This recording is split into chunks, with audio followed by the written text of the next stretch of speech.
Merci Madame la Présidente, Monsieur le Ministre, chers collègues. La semaine de la mode vient de se terminer.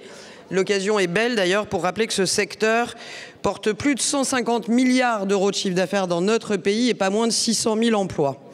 Lorsqu'on est champion, comme la France sait l'être, on est forcément challengé. Mais si la concurrence est le moteur d'une économie dynamique et innovante, encore faut-il qu'elle soit loyale. Et pourtant, plusieurs dizaines de milliers de produits apparaissent chaque jour sur les plateformes de fast fashion, stimulant de façon affolante une surconsommation de produits de faible qualité. Ces plateformes profitent de seuils d'exonération pour échapper aux droits de douane et bénéficient d'un régime d'exonération qui entraîne des contrôles fort limités. Nos entreprises respectent strictement le droit du travail, ces fournisseurs l'ignorent trop souvent. Nos commerçants respectent les périodes de promotion, ces plateformes non. Nos marques investissent pour produire durablement, ces sites inondent le marché de vêtements jetables. Nos marques respectent la propriété intellectuelle que ces plateformes pillent. Face à ces pratiques intolérables, nous devons rétablir l'ordre économique et une réponse à l'échelle européenne semblait indispensable.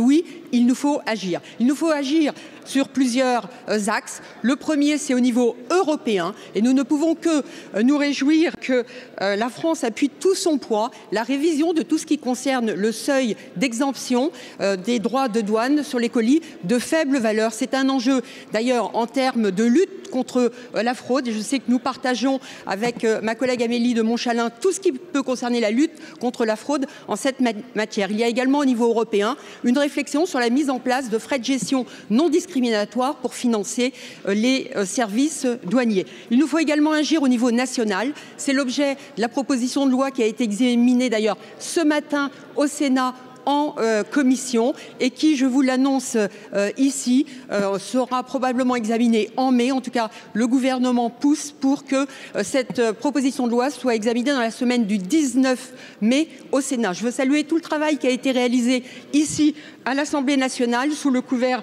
d'Anne-Cécile Violent et d'un certain nombre de députés dont Antoine Vermorel-Marquez.